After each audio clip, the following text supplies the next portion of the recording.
are technology outcomes being monitored and quantified in the manufacturing industry? So I think there are many ways to look at it. I think the first thing what happy practices be hours back to business. So not saving in terms of hardcore money or some time to production directly. That how much hours back to business here. That's very much quantified. Second is also looked at is apart from the ICE is that if you are driving a digital culture or innovation culture, how does this AI, these technologies fuel that culture and reduce your cost of competency data? Let's say everybody is talking about AI. If I have something rule based or with say variation of a report or something like that, my designer starting to design a turbine and he always gets a prompt up. If he inputs, okay, my turbine is at this torque people, this transmission level or whatever, then he gets some parametric dimensional suggestion. And if as he tries to define, he or she, this is for what region or everything, the regularity aspect which comes from domain knowledge started given. Right. It's almost like a guided cost is huge. If you say, eventually adds up to your designers coming up to the level very fast and others relatively well. It may not take the exact domain expert clearer, but at least he or she getting. So this could be huge cost of competency reduction. It's huge, which it goes manakop. We can imagine you have been recruiting PGT, GTs like 150, 200, 500. And if you use this kind of methodology, you can imagine how fast they know on it. That is always not looked at this is the factor which is not looked at. If I talk about knowledge management, just a repository or record of assembly. No, in fact, the simple thing, a library of defects, do what we have been implementing and kind of without the human AI, if an operator starts to manufacture an article, he gets some library of defects happen and pause for that article for that feature. AI is what required. And that's just to revalidate how cost of competency development or fresher as well as the like a no level data this. Yes, but it's usually if you got it, usually goes unaccounted. Left in the work section. I don't know how many of us manage and track that. What is my cost of people measure their cost of recruitment, intention. What is the cost of competency? Yeah, so that's a good. And attention is always top of all, but I think the overall technology of AI can also contribute because if we talk about AI, there are 4 components in my data, the domain known, and the tool known, right? And each tool or each use case is a different domain, right? So it's difficult sometimes to quantify that particular thing. And for me, it's probably taking a little bit time, but in my word, I define it very simply. It's RII. So if you do whatever AI you want to do, what are you eventually trying to do? You're trying to establish a relationship between something event or happening or humans or whatever the domain is. So that's relationship. Once you establish a relationship in an AI or any technology, what are you bearing out of it is insight. That's I. You need insight. So why? Because 3 things. You need insight to take decisions. You need insight to innovate. And eventually you need insight. So RIIP just to keep remembering very easy. If that's there, I think the quantification does not become much more challenge around that. And I would like to answer your question which got lost some steam about platform. Everybody's okay. Yeah, to a comment. Yeah. So the platform, I say a challenge. It's very good.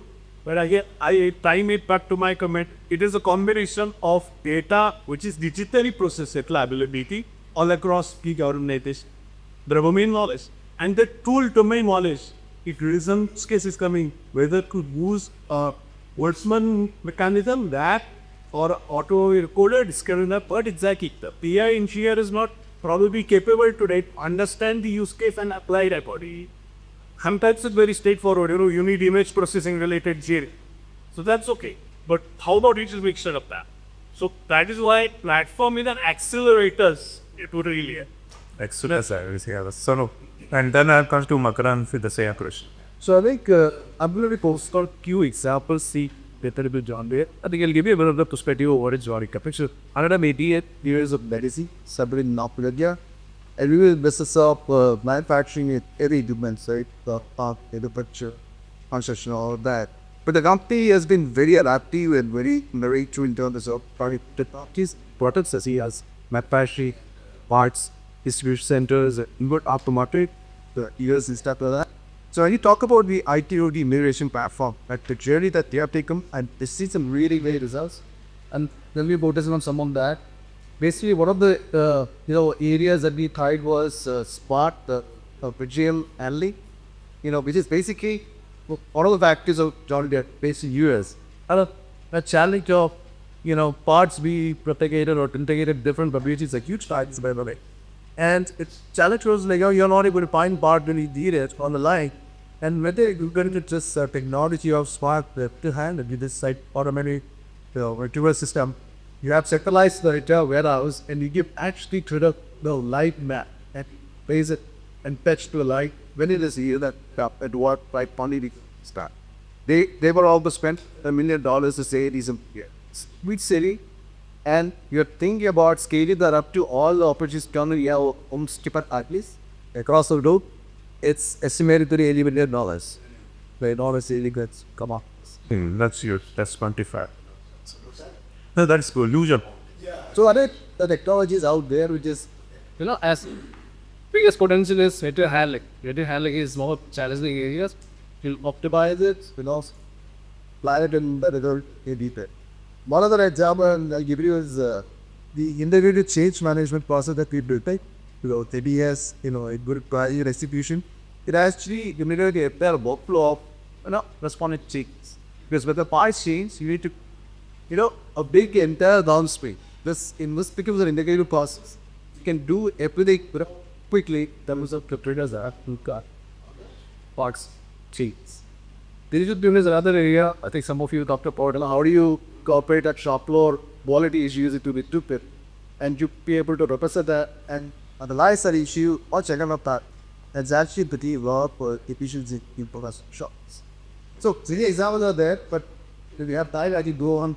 Yeah, we'll come back to you. We can think about the time to market. Whenever you are introducing a new product, that time can be reduced when you integrate data, you get responses from the social media, you get responses from your competitor, you get responses from the media houses or whatever. And all of us would agree that take any industry, whether it is automobile industry or any different product industry.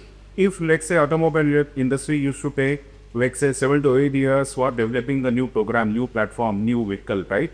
That time has drastically reduced from 7 to 8 years until up to 2 to 3 years as we speak today.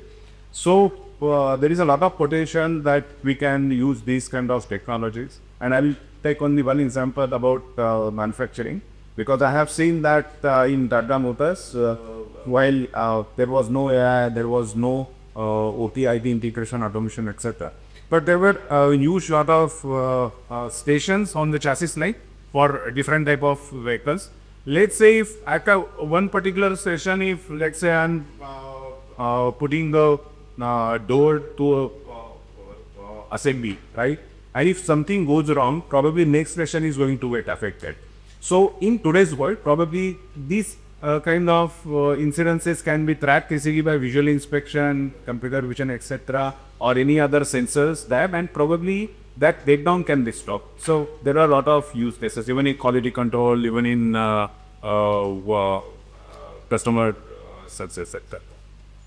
Okay. Yes, sure. So I will take it the summary level in terms of you pull out your question, how do we quantify? I think it's most important from a cost saving perspective. There is a reduction in OPEX, there is a reduction in CAPEX, and now are you looking at operational efficiency improvements in terms of NTTR or not? However you are targeting your operational efficiency, are you working at that reduction? The other point is, I think some of you spoke about it, which is the agility in time to market. So are you really improving the agility with that, and how do you quantify it? Then the resiliency and risk management, I just want to quickly touch upon it, because most of the platform-led transformations today have that biggest aspect, and we are all aware about the cyber threats or the data security issue. How are you building a resiliency or the risk management around it? What are your takeaways from the downtime management, even not only from the shop floor, but also from a platform? And maybe the last point would be the customer satisfaction, because ultimately all of us are working for that transformation for an end customer, and somewhere we miss that aspect, that how satisfied he or she is with this transformation. So if you start measuring the customer satisfaction with the program, I think you will be able to define a success criteria. Yeah, I think the word we use nowadays is net promoter score. I think that is very important. That is a testament, the value to what we do and how much the value is perceived by the customer. In fact, I will go to the extent of saying you should have a dashboard that quantifies by each of those parameters and then give a single view to the management, say this is how you define the success. Otherwise, this is all perception based. Okay, that is most into perception. So how, and maybe you are doing great job at factory, but at the end it is not perceived by your customer, because they say, okay, you have great technology, but for example, John Deere, who they have done so much of forward integration, they actually almost handhold farmers, to be able to produce. They are not only deliver the earth movers equipment, but how this earth remover equipment is going to impact farmers. They have done a lot of forward integration to increase their NPS, and that is why even after so many years, John Deere is a very known brand in US and many places. Absolutely. I had one point what it is. I think is absolutely great point. That's not. How you become a success at where you decide your solution that the product or service around the customer, around the jobs, where activities are there, so that you can unlock efficiency, where jobs are efficient, where you can unlock productivity, get our missions. Why is sure able to take a share of the cost? Yeah, please. So I think we spoke about customer centricity. There's also the customer life cycle, the journey, right from the time they express interest to they deciding to buy your product and then getting into a relationship with you, then after sales and so on. I think that whole life cycle journey, if we see today, when it's all these transformation projects, all companies are trying to see how and what more we can achieve or how closer we can reach to that.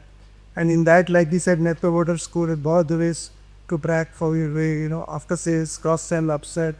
And if you're in a B2B, a dealer distributor, then that early relationship also comes into play. So maybe, that's another area where, both from an end customer as well as dealers, the customer life cycle.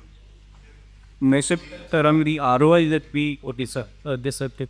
So most of the ROI that we put in less technologies, we only look at ROI from a operational efficiency or one of those parameters. But if you start coupling these customer satisfaction KPIs as well in your business case to your management, it becomes fast like a stone. Yeah.